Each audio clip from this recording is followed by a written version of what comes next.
E aí galera, Dabi na voz. Obrigado pelo grande apoio que vocês me deram no vídeo de 32 minutos. Hoje eu estou trazendo uma obra nova por canal. O prota desse manhua foi invocado para um mundo primitivo para se tornar imperador e desenvolver seu reino para uma civilização avançada, mais diferente do manhua da tribo primitiva. Essa obra vai focar mais em sobrevivência e estratégias. O card da playlist de um manhua similar a esse vai estar passando na tela. Lembrando, se vocês gostarem do vídeo, deixe o like, inscreva-se no canal e compartilhem esse vídeo com seus amigos. E também comentem para dar mais engajamento. Seria bom se vocês recomendassem uma obra top para mim trazer por canal. E se esse vídeo bater 2000 likes, eu faço a parte 2 dessa obra. A história se inicia com o protagonista acordando por causa do barulho ao seu redor, e na sua frente ele viu uma fogueira. E como qualquer pessoa normal na sua situação, que não passa o dia inteiro dentro do quarto vendo Isekai, ele pensou que estava em algum tipo de festa na fogueira. E como ele estava morrendo de fome, o cheirinho do que ele acreditava ser um cordeiro assado, fez com que ele começasse a babar. Então, não aguentando se segurar mais, ele tentou dar uma mordida na carne, mas no final ele acabou comendo terra. Assim ele finalmente percebeu que estava amarrado, e de repente a janela do sistema apareceu na sua frente, e diferente do rei da tribo primitiva que foi amarrado por uma bela garota, quem amarrou o prota dessa obra foi dois caras musculosos, e até ele ficou decepcionado com essa realidade, mas como ele não estava em uma situação que pudesse escolher, ele tentou ser simpático com o povo primitivo, e perguntou aonde eles estavam, mas ao invés de responder sua pergunta, os dois caras foram em sua direção com uma expressão assustadora. Ao mesmo tempo ele teve um flashback de 12 horas antes, aonde mostra ele acordando em uma praia desconhecida, e ficando surpreso com isso. Ele lembrou que a última coisa que ele tinha feito ontem à noite foi acompanhar uma madame rica enquanto ela fazia compras. Então ele não entende o que está acontecendo, e mesmo sendo um acompanhante de senhoras ricas, ele não acha que Deus daria uma punição divina nele por causa disso. E enquanto tentava entender sua situação, 3 pessoas apareceram usando o cosplay de homens da caverna, e vendo ele, do nada o baixinho jogou um moço com uma grande velocidade em sua direção, e nisso seu rosto acabou sendo ferido.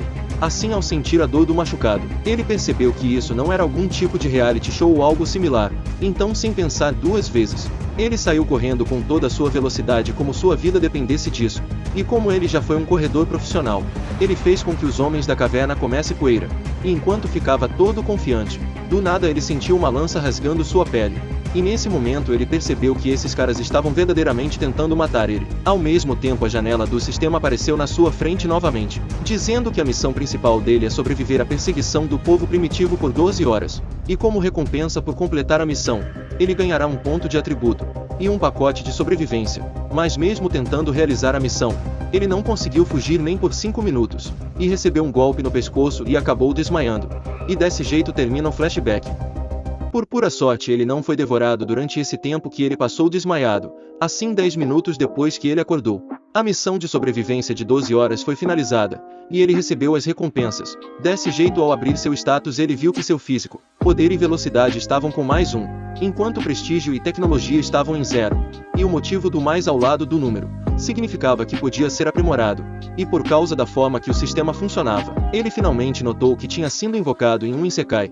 Assim, ao abrir o pacote de sobrevivência, ele se tornou especialista em todas as linguagens, e também ganhou a habilidade de sobrevivência. Não só isso, ele ganhou um mapa ativo com todos os locais no qual ele visitou fixados. Ao mesmo tempo, o sistema explicou que todos os itens retirados do espaço de armazenagem não poderão ser colocados de volta. Depois dessa explicação, o sistema registrou no cérebro dele o conhecimento de sobrevivência na selva e a medicina básica. Assim, quando sua consciência voltou para a realidade, ele conseguiu entender o idioma do povo primitivo, e para curiosidade eles estavam conversando assim. Eu sou mais forte, consigo vencer qualquer besta. E ouvindo isso, a mina disse: Nossa, como você é incrível, eu quero dar à luz um filho seu. E por causa desse diálogo idiota entre eles, o prota percebeu que estava em um mundo primitivo, aonde a civilização ainda seria desenvolvida, e ele foi enviado para esse mundo primitivo para desenvolver a civilização, resumindo tipo um jogo de estratégia e sobrevivência. Então nesse Isekai ele poderá se tornar um presidente ou um imperador. E terminando de ficar fantasiando, ele adicionou o atributo que ganhou no seu status de força, e retirou o machado do espaço de armazenagem. E usando o machado ele cortou as cordas, e sentindo esse novo grande poder no seu corpo, ele percebeu que apenas um ponto de atributo era o suficiente para aumentar muito seu poder, e notando que sua refeição tinha conseguido se soltar, o líder dos homens da caverna mandou seus subordinados capturarem o prota, de preferência morto, para eles jogarem ele na panela agora mesmo. E mesmo eles sendo maiores do que ele, o prota não se intimidou, já que agora ele tinha um machado do mundo moderno na mão, e se achando o maioral, ele disse que era uma divindade que veio para revolucionar esse mundo. É claro, eles não sabiam o que era uma divindade, então mesmo o Prota dizendo que é um invocado do céu que veio para punir eles, o figurante o ignorou e atacou o Prota com todo o seu poder. Ao mesmo tempo o sistema deu outra missão para ele, aonde ele teria que dominar e se tornar o imperador do povo primitivo. E se ele completasse a missão, ele teria boas recompensas, mas se falhasse ele perderia o machado. É claro, se ele perdesse sua arma nesse mundo primitivo, ele sem dúvidas morreria. Por causa disso ele decidiu dar seu melhor para dominar e se tornar rei do povo primitivo. Assim, usando todo o seu poder, ele conseguiu defender o ataque do careca com uma única mão, mas por causa do poder do golpe, o chão embaixo do seu pé se tornou uma pequena cratera, e ficando surpreso com a força do povo desse mundo, ele decidiu usar as duas mãos, mas mesmo assim sua situação estava ruim, já que se as coisas continuassem assim ele perderia, porque o careca era bem mais forte do que ele, mas o Prota tinha uma grande vantagem, e isso era o machado da era moderna que estava em sua mão.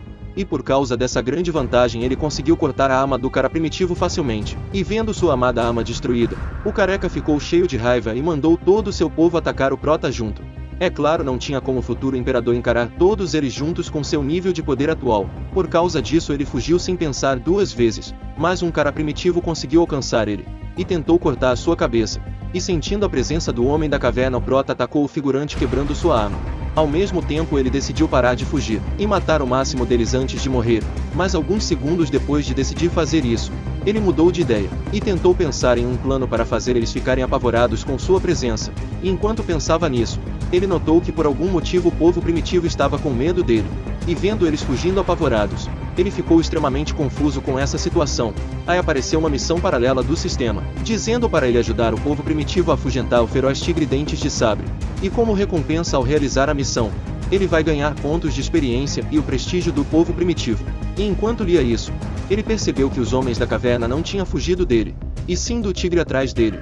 É claro, ele também fugiu com toda a sua força, e como o monstro era mais veloz do que ele, a única coisa que ele poderia fazer era desviar dos ataques, e ficando frustrado por ser invocado logo para um Isekai onde todo mundo estava tentando devorar, ele percebeu que se as coisas continuassem assim, ele acabaria morrendo, mas ele não conseguiu pensar em um plano para sair dessa situação, já que uma mordida dessa fera metade do seu corpo desapareceria, e mesmo dando seu melhor para desviar dos ataques, no final a garra do tigre acabou acertando sua costa, e por causa do impacto, ele acabou caindo no chão, e enquanto se amaldiçoava por ser tão azarado, ele conseguiu se acalmar, e teve uma ideia para derrotar a fera.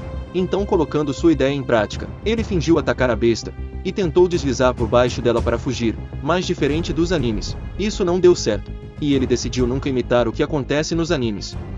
O Prota sabe que o motivo da fera não ter matado ele ainda, e porque os felinos adoram brincar com suas presas. Por causa disso ele decidiu aproveitar esse fato e correu em direção da fogueira do início. E depois de quase morrer várias vezes, ele finalmente conseguiu chegar na frente da fogueira, e usou uma tocha para queimar um dos olhos do tigre. E mesmo ficando irritado, a besta não atacou o Prota. E o motivo disso foi que o fogo deixou a fera em estado de alerta.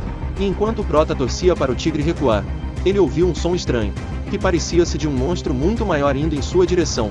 E assim acaba o segundo capítulo desse manhwa. Rapaziada, se vocês querem a continuação da jornada do Prota que foi invocado para um mundo primitivo para se tornar o Imperador Supremo e desenvolver a civilização desse Isekai primitivo, deixa o like, e também inscreva-se no canal para me ajudar a pegar 30 mil inscritos até o final do ano. Essa meta era praticamente impossível um mês atrás, mas com a ajuda de vocês nesses últimos vídeos, eu acredito que consigo bater essa meta.